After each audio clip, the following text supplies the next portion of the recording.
semua. Di sini kami akan menjelaskan tentang politik luar negeri pada masa demokrasi terpimpin.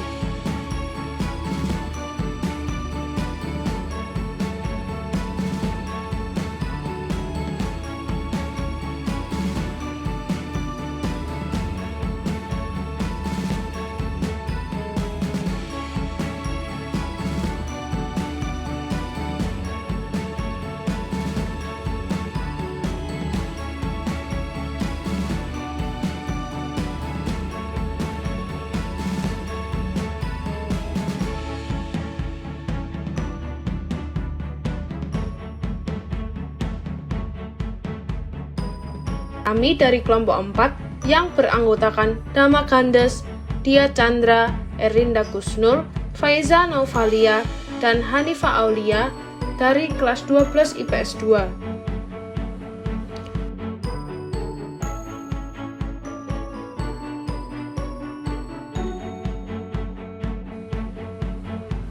Politik luar negeri pada masa demokrasi terpimpin ditandai dengan usaha keras Presiden Soekarno membuat Indonesia semakin dikenal di dunia internasional melalui berbagai konferensi internasional yang diadakan maupun diikuti Indonesia. Tujuan awal dari dikenalnya Indonesia adalah mencari dukungan atas usaha dan perjuangan Indonesia merebut dan mempertahankan Irian Barat. Namun, seiring berjalannya waktu, status dan prestis menjadi faktor-faktor pendorong semakin gencarnya Soekarno melaksanakan aktivitas politik luar negeri ini.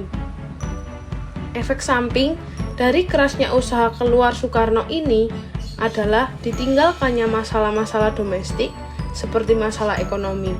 Politik luar negeri Indonesia pada masa ini juga bersifat revolusioner.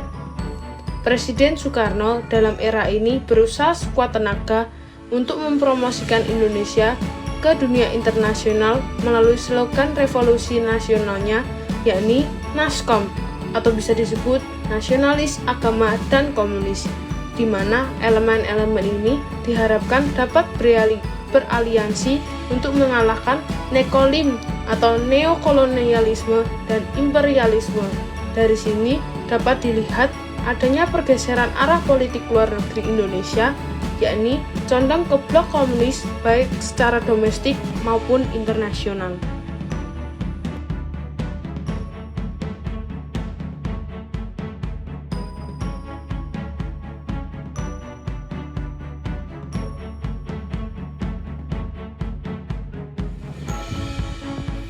Condong ke blok komunis.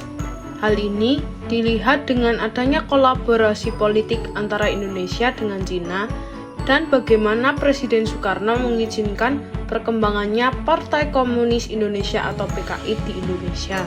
Alasan Soekarno mengizinkan perluasan PKI itu sendiri adalah agar komunis mampu berasimilasi dengan revolusi Indonesia dan tidak merasa dianggap sebagai kelompok luar.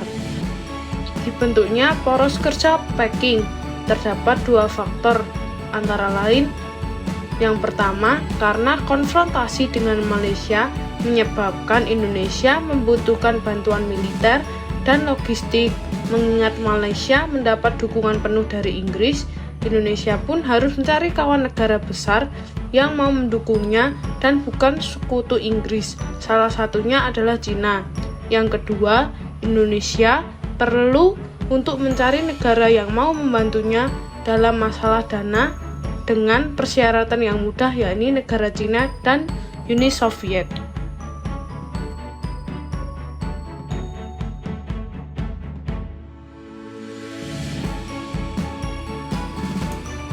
Merebut Irian Barat.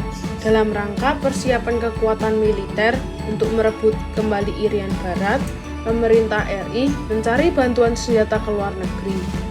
Pada awalnya, usaha ini dilakukan kepada negara-negara blok barat, khususnya Amerika Serikat, namun tidak membawa hasil yang memuaskan. Kemudian, upaya ini dialihkan ke negara-negara blok timur atau komunis, terutama ke Uni Soviet. Pada akhirnya, dikirimkannya misi yang dipimpin oleh Aha Nasution untuk membeli senjata.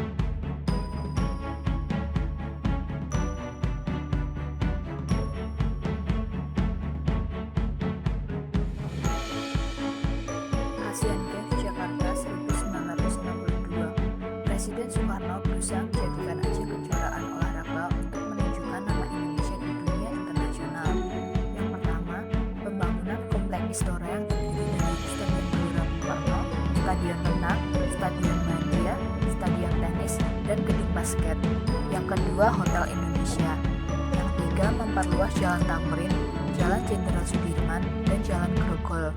Yang keempat, pembangunan jembatan Semanggi. Yang kelima, pembuatan televisi Republik Indonesia atau yang biasa dikenal dengan TVRI untuk menayangkan pertandingan Asian Games.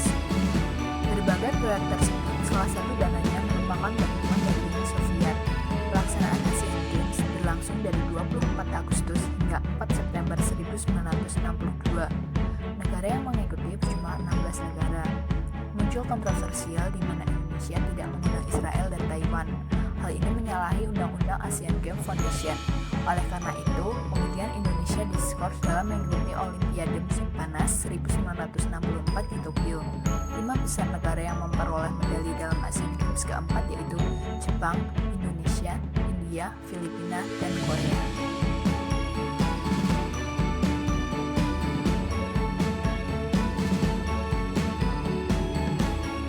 Mundurnya Indonesia dari PBB berujung pada terhambatnya pembangunan dan modernisasi Indonesia. Hal tersebut karena mundurnya Indonesia dari pergaulan internasional. Presiden Soekarno memperkenalkan aturan politik baru berkaitan dengan sikap konfrontasi dunia terhadap imperialisme dan kolonialisme. Aturan tersebut mengatakan bahwa dunia terdiri dari dua blok. Yang pertama, Old Established Forces atau ODEFO yang merupakan negara-negara imperialis, kolonialis, kapitalis, dan negara-negara sedang berkembang yang cenderung pada imperialisme dan kolonialisme. Yang kedua, New Emerging Forces atau NEFO, yaitu kelompok negara-negara yang sedang berkembang yang anti-imperialis, kolonialis, dan sosialis serta komunis. Indonesia termasuk ke dalam kelompok NEFO.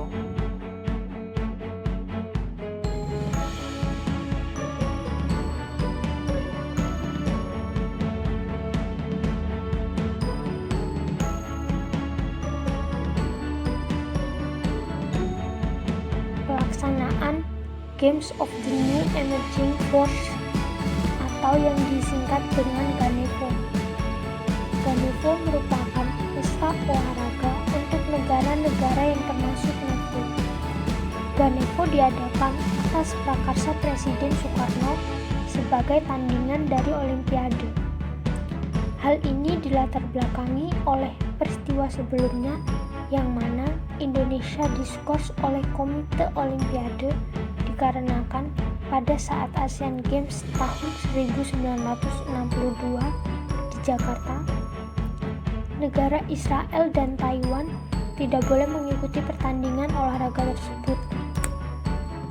GANEFO dilaksanakan di Jakarta pada tanggal 10 sampai 23 November 1963 yang diikuti oleh 53 negara. Penyelenggaraan GANEFO diboikot oleh negara-negara barat. Meski demikian, GANEFO tetap berlangsung. Moto dari GANEFO adalah maju terus jangan mundur. 5 besar perolehan medali pada GANEFO yaitu Cina, Uni Soviet, Indonesia, Republik Arab Bersatu, dan Korea Utara.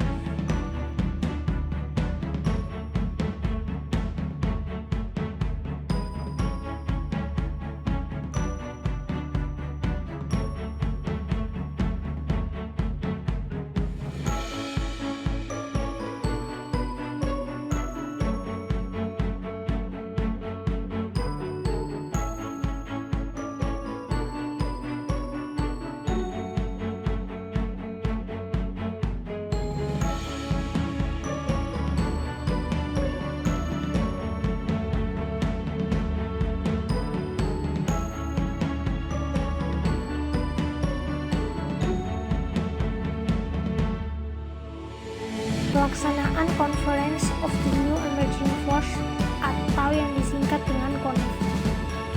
Pelaksanaan Conference of the New Emerging Force merupakan gagasan Presiden Soekarno untuk membentuk suatu kekuatan blok baru yang beranggotakan negara-negara berkembang untuk menyaingi blok barat dan blok timur. CONEFO merupakan tandingan terhadap Perserikatan Bangsa-Bangsa atau PBB. Pada saat itu, Presiden Soekarno menentang PBB dikarenakan PBB justru dikuasai oleh negara adidaya. Sebagai realisasi dari adanya Konifo, maka Presiden Soekarno melakukan pembangunan gedung Konifo yang diharapkan akan lebih megah dibandingkan dengan markas PBB di New York. Rencananya, Konifo akan dilaksanakan pada tahun 1966. Akan tetapi, gagal dilaksanakan karena kondisi politik Indonesia tidak menentu pasca adanya peristiwa G30 SPKI.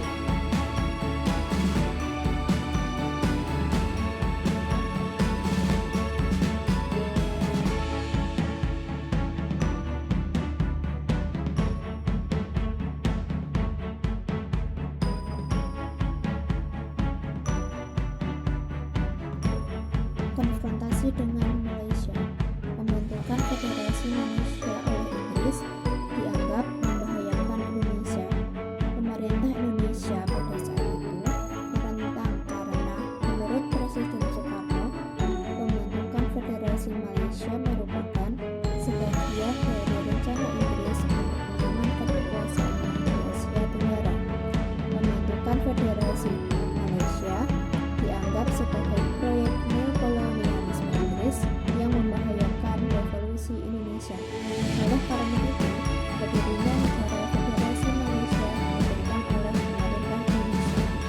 Pada 3 Mei 1964, Presiden Soekarno mengesahkan di Komandan atau di Koran dan isinya: 1. Berhebat ketahanan revolusi Indonesia. 2. Bantu perjuangan revolusioner rakyat-rakyat Manila, Singapura, Sabah, Sarawak, dan Brunei untuk membubarkan negara Bhinneka Malaysia. Untuk menjalankan konfrontasi di Korea, Presiden Soekarno membentuk Komando Siaga dengan Marsikal Madya Omar Dhani sebagai panglimanya. Puncak ketegangan terjadi ketika Malaysia ditetapkan sebagai anggota tidak tetap Dewan Keamanan PBB.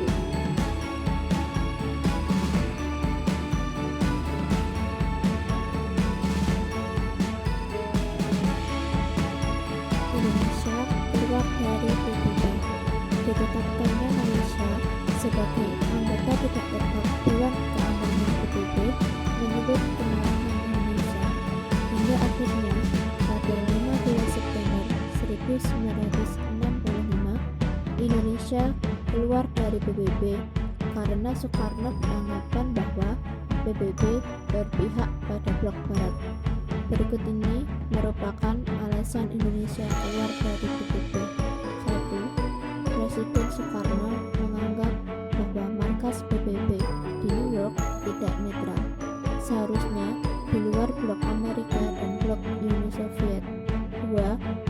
PBB dianggap lamban dalam menyikapi konflik antar negara. 3. Adanya hak veto yang dimiliki oleh 5 negara, yakni Amerika Serikat, Inggris, Uni Soviet atau Rusia, Prancis, dan Cina, mencerminkan dominasi negara tertentu. 4. Banyak kebijakan yang menguntungkan negara-negara barat.